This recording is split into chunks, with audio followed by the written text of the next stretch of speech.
Me voilà aux portes du Sarek, cet endroit de Laponie connu comme le dernier espace sauvage d'Europe. Je suis sur le point de réaliser mon plus grand rêve, ma première expédition autonome au cœur d'une nature intacte seulement visitée par les randonneurs les plus aventuriers.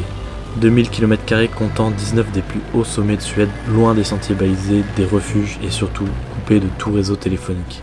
Mon tour du monde m'a fait comprendre que j'étais passionné d'aventure et de nature. Et ce genre d'aventure représente le nouveau chapitre de ma vie. Un chapitre qui me fait peur, où l'erreur peut se révéler impardonnable, mais où je me sens vivant et qui me donne une raison d'être. L'année dernière, j'avais dû renoncer aux portes de cet endroit magique. Et depuis, je n'ai cessé d'y penser. Cela représente pour moi comme une étape avant de partir à la découverte des endroits les plus isolés de la planète. Une étape qui doit me prouver que mes nouveaux rêves d'aventure ne sont pas trop grands mais simplement ambitieux et engagés, alignés avec la vie que j'ai choisi de vivre. Et pour pimenter le tout, j'ai décidé de m'alimenter que d'une barre de repas de 380 calories par jour, là où j'en brûlerai plus de 5000 quotidiennement.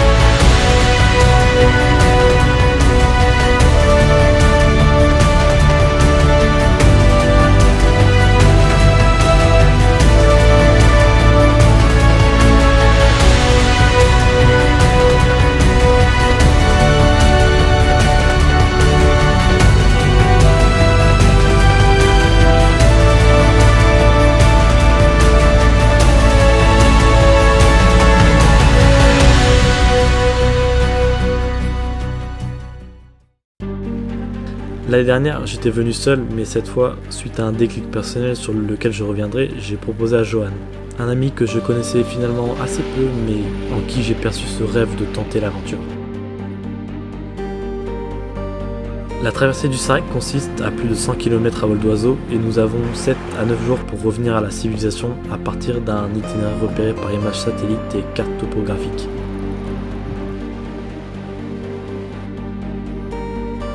Nous commençons par descendre un sentier de randonnée longeant ce parc avant de bifurquer au moment de franchir cette rivière. Et là, ça y est, un vide d'une profondeur envoûtante se présente à nous. Pour le moment, la météo est clémente, un formidable accueil dans cette région souvent très exposée aux éléments. Mais on se rend vite compte qu'il va falloir apprendre à se repérer en fonction de la végétation pour détecter les marécages, mais au moins c'est fait, les pieds sont déjà au diapason. Ça sert bien à rien, je suis trempé!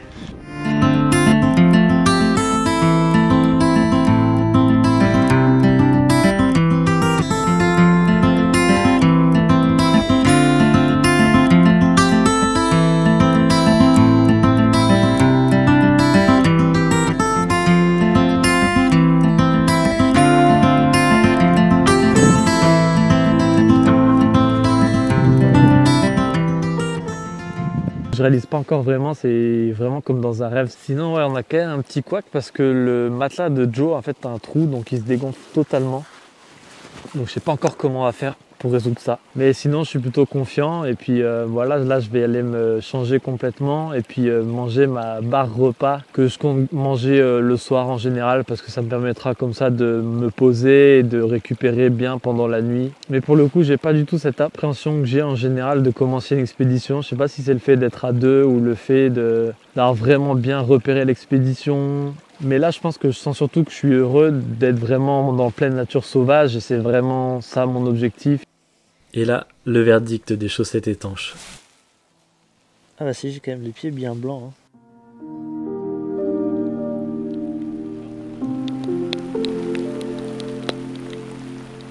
Ça n'aura pas tardé, la pluie nous rend visite dès l'aube, mais nous ne pouvons pas nous permettre de perdre du temps dès les premiers jours. Le matelas de fortune de Joe a tout de même permis de l'isoler au minimum, et ça ne devrait être qu'un manque de confort supplémentaire. Et nous voilà partis avec pour objectif de marcher environ 20 km par jour pour arriver dans les temps. La première partie devrait être plus abordable, donc l'idée est de bénéficier de notre fraîcheur pour prendre de l'avance. Nous sommes toujours en train d'essayer d'anticiper la meilleure route pour éviter les nombreux arbustes qui se distinguent à peine avec la distance.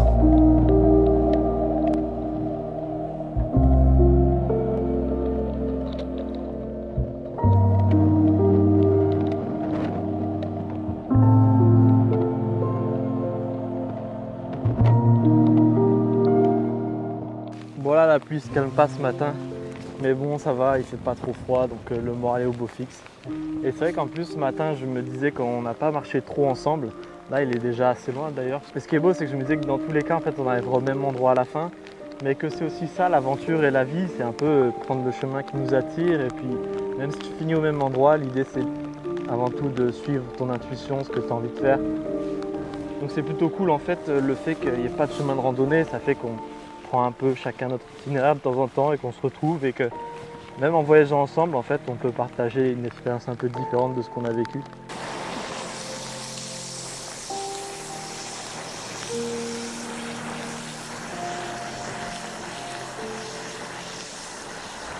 Là, je viens de monter par là, donc tout à l'heure, on était vraiment là en bas dans la végétation. Et donc là, on se dirige de l'autre côté de ça. En plus, là, pour le coup, je pense que ça fait 1 heure que j'ai pas vu Joe. Donc je sais pas du tout où il est, je sais pas comment je vais le retrouver, mais bon. Et à ce moment-là, alors que je n'arrivais pas à trouver l'endroit pour traverser la rivière, c'est là que j'aperçois quelqu'un au loin. Un sacré rappel à l'ordre après cette erreur où l'on aurait pu ne jamais se retrouver.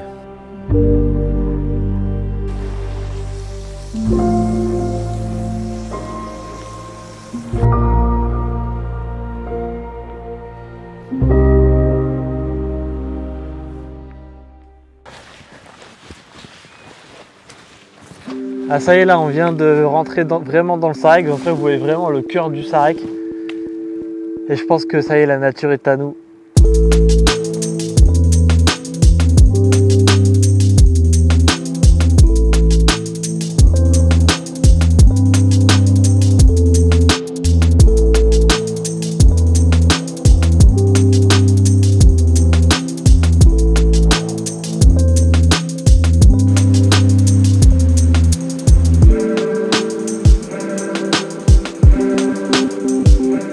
L'entrée dans le parc nous initie à cette particularité de l'itinéraire qui se situe entre les montagnes, qui nous impose de traverser bon nombre de rivières, mais qui ne sont pas toutes indiquées sur les cartes, et surtout, nous ne pouvons pas anticiper leur taille ni leur profondeur.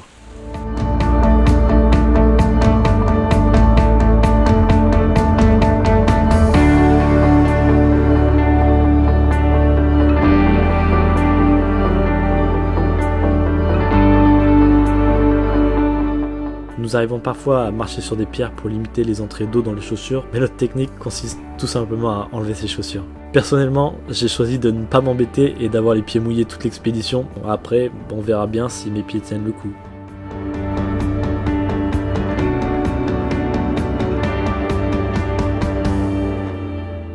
Je pense que là, je lâcherai plus Fred parce que franchement, j'ai eu peur. Hein. J'ai eu un vrai coup de panique là. C'est vrai que je me disais que t'allais être dans la merde si j'étais pas avec toi, parce que c'est moi qui avais la tente du coup. Ouais, pour moi, c'était impossible qu'on se perde de vue. Alors au début, j'en rigolais, je faisais des vidéos, je rigolais. Et après, en fait, j'ai vraiment paniqué, quoi. Sinon, me concernant, là, j'ai toujours mon repas du soir, enfin mon seul repas de la journée. Donc là, c'est vraiment le premier jour où j'ai rien mangé. Et en fait, c'est que j'ai eu la sensation de faim un peu toute la journée, mais que mon corps, en fait, allait parfaitement bien. En fait, j'ai pas ressenti du tout de moment de fatigue particulier. Au-delà des 11 heures de marche qu'on a fait en fait. Ce soir, moi, je vais m'enfiler du bon saucisson à côté de Fred. Je vous rassure que moi, je suis pas à ce niveau-là. Moi, j'ai pas mal mangé. Sinon, concernant la météo, c'est un peu pluie quasiment toute la journée avec 3-4 heures de soleil peut-être. Et là, vraiment, on voit la différence. En tout cas, c'est magnifique.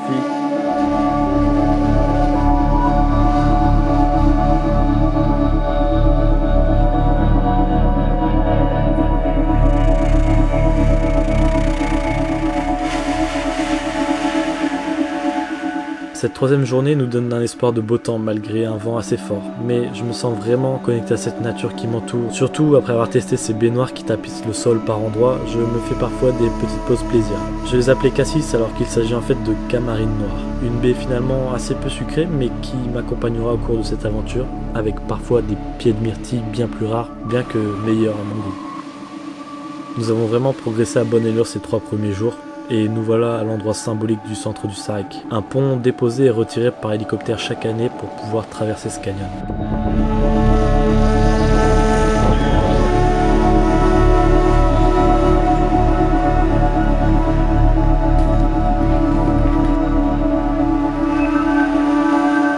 Ce Se repérer dans cet espace bouleverse nos habitudes de citadins. Ici, on se repère avec les montagnes au loin et nous avons juste une direction approximative. On sait qu'il faut passer à gauche ou à droite, ensuite il faut improviser avec ce qu'on a dans notre champ de vision.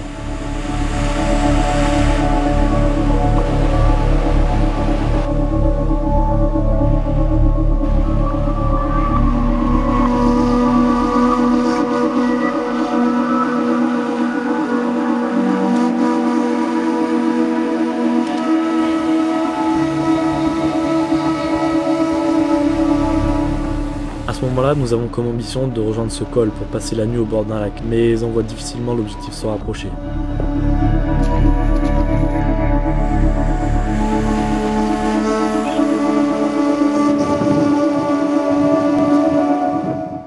La rivière principale continue de s'étoffer au fur et à mesure de notre descente et des montagnes que nous passons.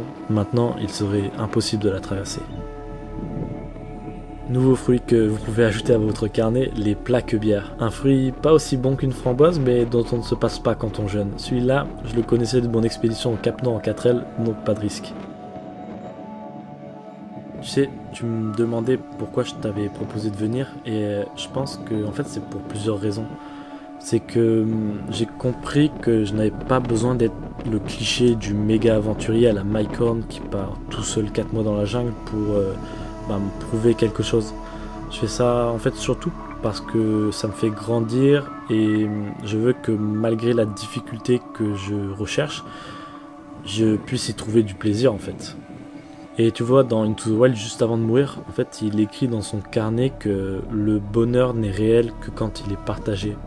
Et ça m'a marqué en fait. Alors ça ne m'empêchera pas de faire des aventures seul si j'en ai envie, mais si je peux le faire avec quelqu'un, en fait je me dis que j'en tirerai probablement beaucoup plus de plaisir.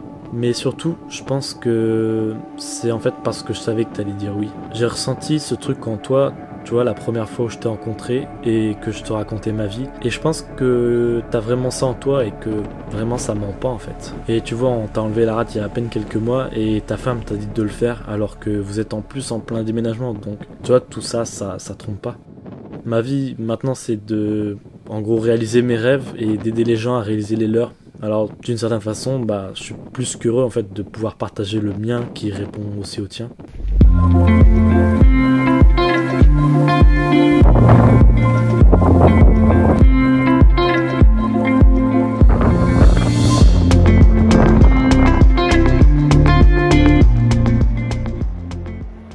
Et c'est après une dernière montée assez raide au cœur d'un pierrier que nous arrivons au bord du lac, mais où le vent glacé nous plongera rapidement dans nos duvets.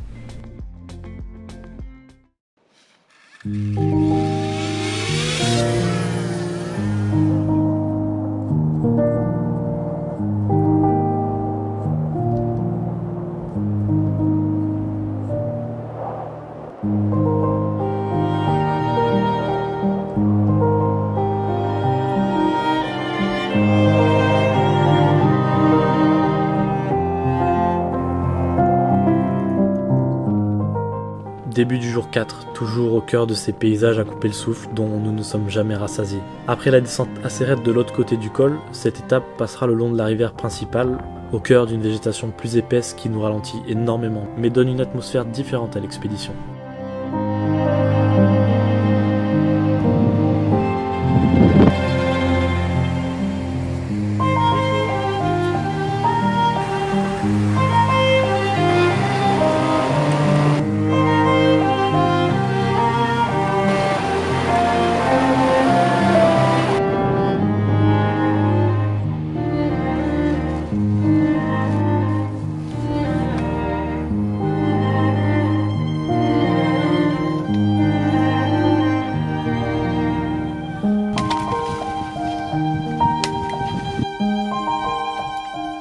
Jusqu'au moment où nous tombons nez à nez, non pas avec un ours comme Joe le pensait, mais un jeune élan. J'essaye donc de l'approcher pour immortaliser ce moment quand j'aperçois qu'un de ses parents nous honore de sa présence.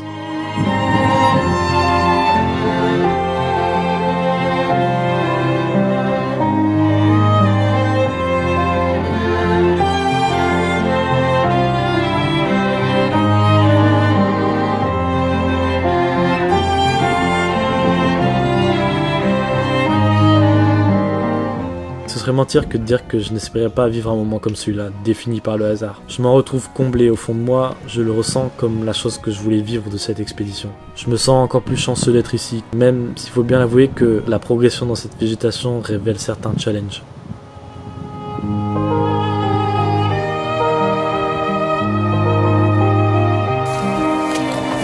Oh là là, c'est terrible hein.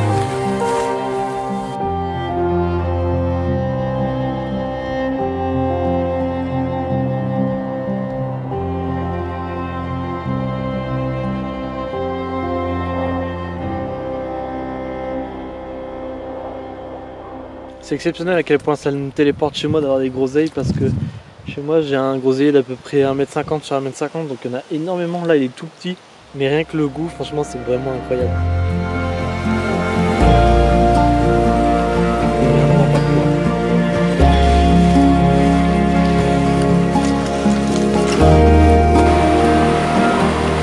Là on avance beaucoup moins vite, à peu près à 2 km/h par rapport aux 3-4 qu'on faisait là où c'était un peu plus montagneux et ça joue beaucoup plus mentalement parce qu'on se voit avancer moins vite et l'effort est plus difficile. C'est vraiment une fatigue psychologique et pas une fatigue physique qui s'installe. Mais voilà, on avance petit à petit et pour l'instant on est toujours dans les temps au niveau de l'expédition.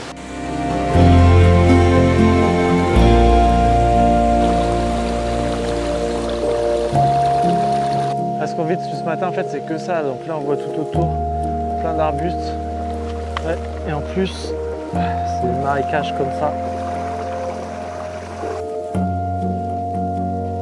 Là on est arrivé sur une énième rivière et en fait on n'a pas trop le choix, on essaye du coup toujours de remonter la rivière à pied pour voir le meilleur spot pour traverser. Mais il n'y en a pas toujours donc parfois on y va tout simplement quoi. Après l'idée c'est qu'avoir les pieds mouillés c'est pas grave mais on essaye au moins d'éviter le danger, d'avoir notre pied qui se retrouve emporté par le courant.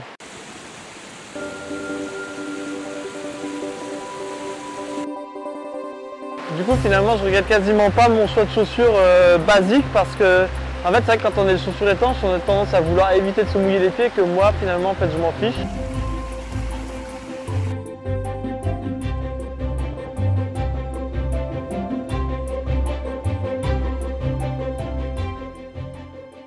Là, je tente le tout pour le tout. Hein. On a essayé sparadrap, ensuite on a essayé truc spécial pour les matelas, ça n'a pas l'air de marcher. Alors ça va passer à la Compeed, normalement pour les ampoules de pied.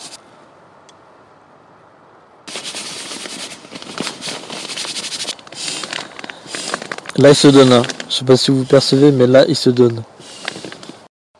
Alors verdict du matelas. À plat. Il n'aura pas tenu. Alors on finit de remballer là de cette nuit dans la forêt. Et là un peu la difficulté de ce matin ça va être d'atteindre là en hauteur, la montagne.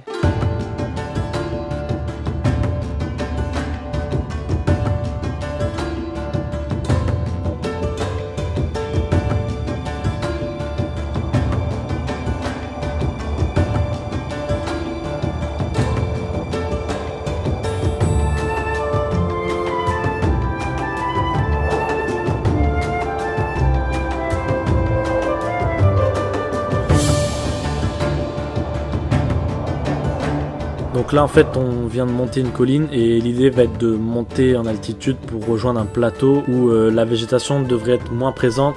Donc c'est plutôt une matinée très sportive.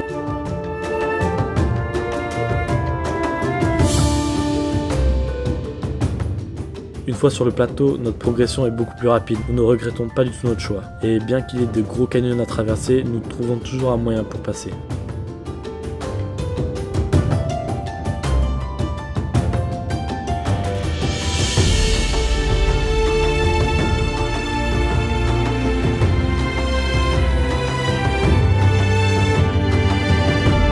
Ah, on commence à apercevoir là-bas dans les nuages notre objectif final qui est le Skirfeu. C'est vraiment une falaise où on peut monter tout en haut avec une vue magnifique sur ce qu'on voit juste là. Et franchement, j'ai vu des choses magnifiques mais avec l'effort qu'on a produit, la récompense est vraiment belle et j'ai hâte qu'on arrive là-bas.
C'est au moment en fait d'arriver au point culminant de cette expédition, à la fin du 5e jour, que je faisais le point sur mon alimentation. Et je dois dire qu'encore maintenant, je suis surpris que mon corps ne m'ait pas du tout envoyé de signaux de fatigue ni de grande faim au cours de l'expédition. J'étais vraiment normal et serein sans même attendre impatiemment ma barre du soir. Je pense tout simplement que par un effort peu intense, mon corps réussissait très bien à puiser dans les graisses pour créer de l'énergie. Et ça a surtout encore bien renforcé en moi que la faim n'est qu'un signal. Et ça me plaît en fait de ne pas être esclave de ces signaux, mais d'apprendre à connaître mon corps par moi-même. Pose saucisson parmesan pour monsieur, pose rien du tout pour moi.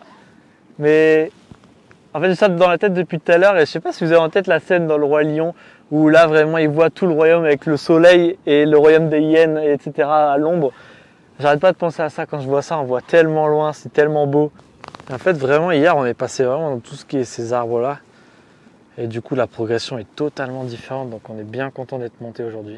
Et en fait, tous les rangs que vous voyez, en fait, là, c'est pas une belle pelouse, non, c'est du marécage.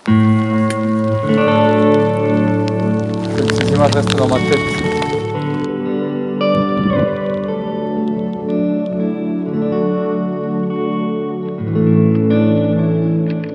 Attention, ne pas confondre le cassis avec ça se mange pas.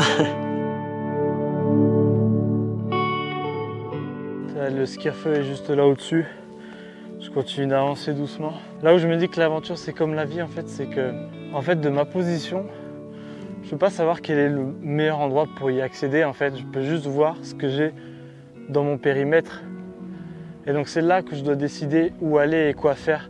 Et je pense que dans la vie c'est un peu pareil, c'est qu'on ne sait jamais quel est le chemin le plus facile pour arriver à nos rêves ou à ce qu'on veut devenir ou à ce qu'on veut faire.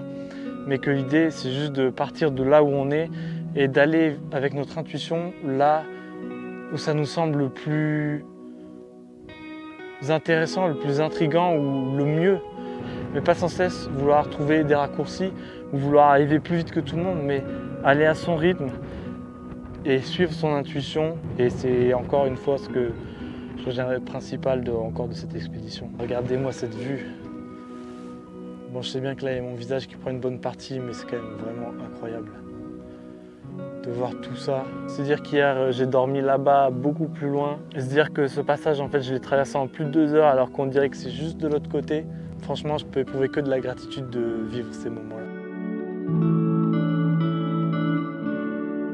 C'est pas mal parce que tu t'es accroché et même, il faut le rappeler, c'est que tu débutais vraiment. Pour la petite anecdote, à Stockholm où tu me disais que tu n'avais jamais marché avec un sac et que tu ne savais même pas mettre la ceinture bien pour la serrer, et que quand tu as découvert ça, tu t'es dit ah là on va peut-être pouvoir le faire. Donc franchement ça c'était pas gagné, mais là où je trouve ça beau, c'est que d'une certaine façon tu montres un peu à tout le monde qu'il n'y a pas besoin d'être un grand aventurier pour faire des choses extraordinaires.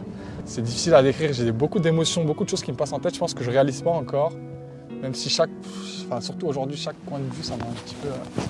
Et c'est vrai que tu t'es aussi pas mal confié sur le décès de ta mère il y a quelques temps. Et du coup, j'aimerais savoir, tu vois, dans ce genre de moment, avec cette beauté de paysage, qu'est-ce qu'elle te dit en fait? Parce que tu m'as dit qu'elle quittait jamais vraiment tes pensées, qu'elle était avec toi toutes les 2-3 heures. De là-haut, en tout cas, j'espère. Hein. J'espère que... Et je sais que je serais rentré, elle aurait été tellement fière de moi. Franchement, parce que je sais qu'elle aussi, c'est vraiment des genres de trucs qu'elle aurait jamais fait. Mais si c'est en moi, c'est que je sais que c'était en elle aussi. Je sais qu'elle m'a aidé, dans le fond. Ça m'a donné du courage de me lancer à le faire. Et encore plus à l'accomplir, parce que c'est vrai que quand tu es toute la journée à marcher, c'est quelque chose que j'avais jamais fait. Oh, bien vu, gros.